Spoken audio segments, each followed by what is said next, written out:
many times have you been told that you can't do anything in life? For me, quite a lot. There were lots of people throughout my life that told me I couldn't do anything. I wasn't going to amount to anything. Imagine telling a child this, that the child is not going to amount to anything, and being told that you're just completely useless. How do you deal with that? I'll tell you what it was. No one believed in me at all when I was younger. A couple of people did, sure, my parents did, and a few other people, but they would say positive things to me, and it just wouldn't work. The real thing that helped me was to actually start to believe in myself and to develop skills and competence levels. I read so many self-development books, I read so much philosophy, spirituality. That really helped my confidence. Trying doesn't just apply to UX design. Because this is what I initially was going to do the video on. I thought to myself, it would be very interesting to do a video on just trying in UX design. You know, we try different methods, we try different methodologies and everything else like that. But I just really wanted to start the video with, this applies to the self just as much as it applies to everything else. Unless you're willing to try new things, you're going to get stuck with where you're at. I've talked about echo chambers, but I also just want to talk about personal self here. Try to do new things because it will just expand the amount of knowledge and input you can do and the amount of resources you can help people with. I don't just do UX design. I can do graphic design. I've recently done a teaching qualification to help people with their English. So now I'm going to be helping people learn English. Years ago, I did a sports massage course. So yeah, I'm a qualified masseuse. I mean, at the moment, I'm not in employment, but, you know, get my insurance sorted again, then yeah, I could pretty much charge for massage services. People don't buy into the knowledge though. They buy into what you personally can do. And this is where I think a lot of businesses miss that, because when I talk to a lot of people, they just want to focus on the output. They don't focus on the internal inputs, because that's what's really going to separate you from everybody else, is just to have that internal input of being wanting to get better each day. We've heard about the 1% rule and all of that stuff, but I think it's just the very notion that people won't even try anymore. And I understand this completely, because it's very much a case of when you try something new, you're not going to be good at it at all.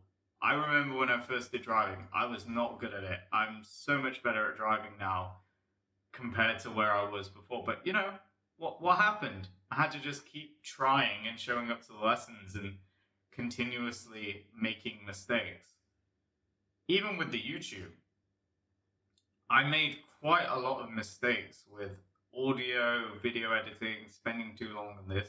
Whereas now, it's currently, I think, 7 a.m. I've been up since 3 a.m. in the morning, and you're probably wondering, why was I up at 3 a.m. in the morning? And the real reason was just because I wanted to try something new, which was to go in at 3 a.m. and just work on different things. And I already finished a project that probably would have taken me a lot longer if I had just, got up at the usual time and everything else. But I'm not saying, by the way, this isn't a plug for wake up at 3 a.m. to accomplish everything. People can accomplish things at different times or anything. But to the level of which I just want to try as best as I can to make the best results possible. So for me, that feels like going out of my comfort zone of 5 a.m., 6 a.m. and trying 3 a.m. So I'll probably make a video on that in the future, actually, just in terms of did waking up at 3 a.m. actually change anything or anything else? Because so far today it's been good, but the video is not about 3 a.m.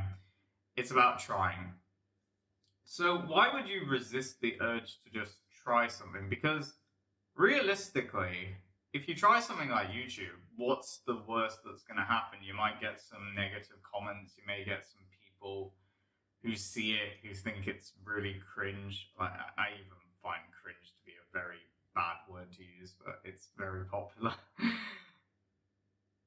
Really, like, people may say, oh, it's awkward and everything else, but you've got to bear in mind, some people wouldn't even get in front of the camera. Some people wouldn't even practice doing this stuff repeatedly. So why not? Why not, like, just try and do new things? Like, you know, if it's reading a new book, if it's going for a new hobby, if it's going to a new networking event, I would really recommend just try as many different things, because you never know where the knowledge is gonna overlap. Like, I'm doing my teaching qualification already. Because I've done my teaching qualification, I can now help, because I'm volunteering at a camp, I can now help give that camp resources from the teaching qualification. So it's like, it all interlocks together with different things you can do.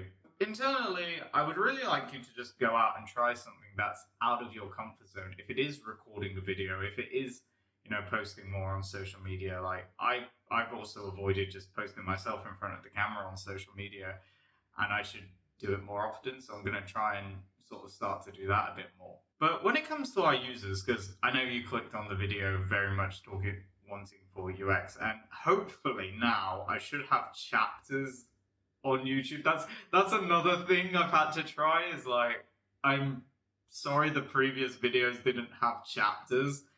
I'm learning how to do that. So I think I found a way to get chapters to work. So future me will probably confirm now if there's chapters in the video or not. But let's talk about trying with our users. So I found various different things in different companies. Very much companies want to get a result, and they want us to get the result as quick as possible. That can sometimes mean slacking, and I'm not knocking any company for this, because I understand it as well. It's like a business at the end of the day. Business has got to make money. Business has got to deliver on a result. But they miss a lot of fundamental research and development, and then because they did miss all that fundamental research and development, and then like actually trying, this is the other thing, companies also get very set in their ways. This again is not a knock to companies, because I've also got very set in my ways as well from time to time. They're not going to get the results straight away, or they may find that they get a result, but then it's like they're going to have to like spend more time just going in and manually tweaking and refining things, when that could have just been simply sorted by research.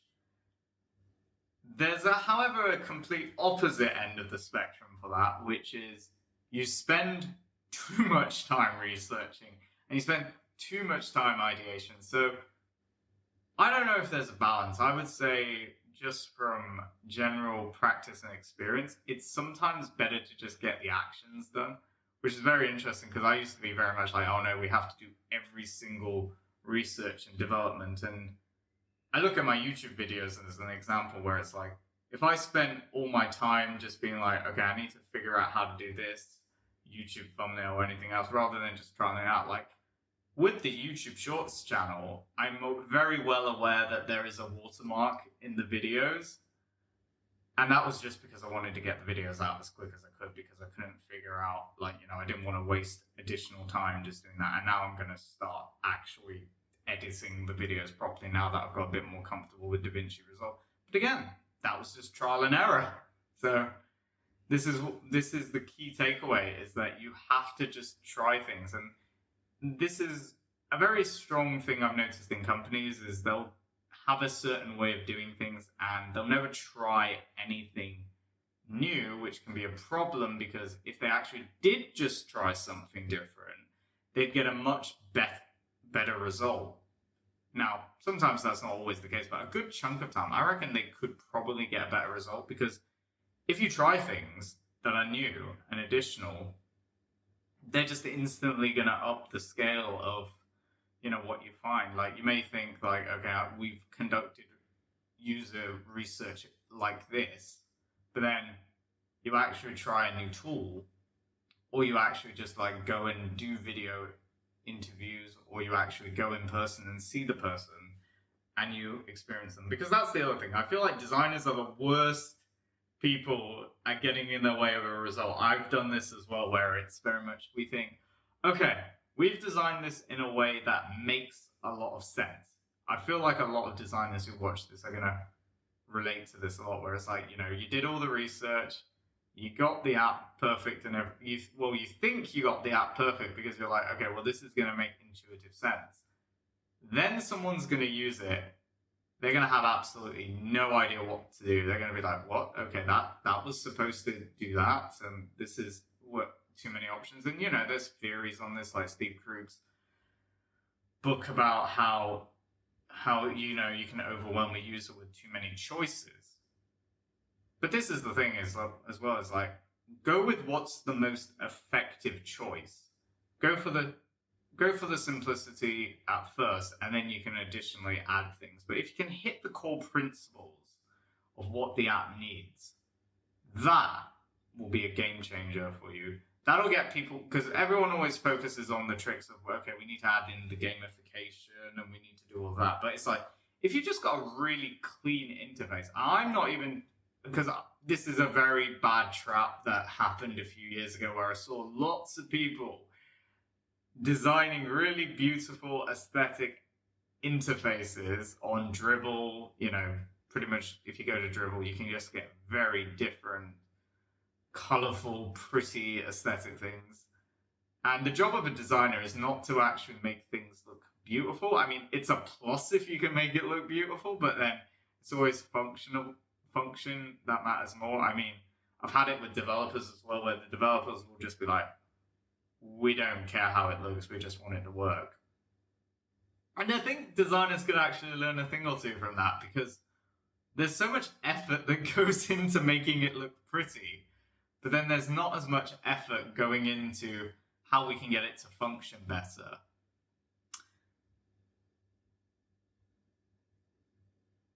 So let that be a lesson to you. Try different things out for yourself, which is why I always encourage myself in particular to look at different things. Like, I'm reading about UX like pretty much every single day. And I used to even do this when I was doing graphic design a lot more as well. Just research, like whether it's blog articles, like tools or anything else. I don't try to get too obsessed with the tools as much now. So I do still research and everything else, but I also just focus on the practical aspect of, okay, is this going to help? No, move on. Because it's useful to know industry tools and everything else, but in actuality, I've got by on free things as well. I saw something today where someone was talking to me about habit trackers, and I found that really funny because I had woken up at like 3 a.m. just with a simple notes thing on my app, which was just like checkbox, do this, do that. But it worked. I got a good chunk of stuff done. Really like look at your methods and processes and think about how you can make them better. Because you're going to save yourself time, you're going to save the user more time. That is a clear result of success for me, is if we can get a user to look at something, it's functional, it's practical, and it just makes things a lot easier. We don't need all the advanced tools to do it. We just need to understand the good foundational points of UX design. And when needed, don't just stick to one thing, try new things. Encourage your companies and yourself to just try and find new ways to do new things. And then keep growing and keep getting better.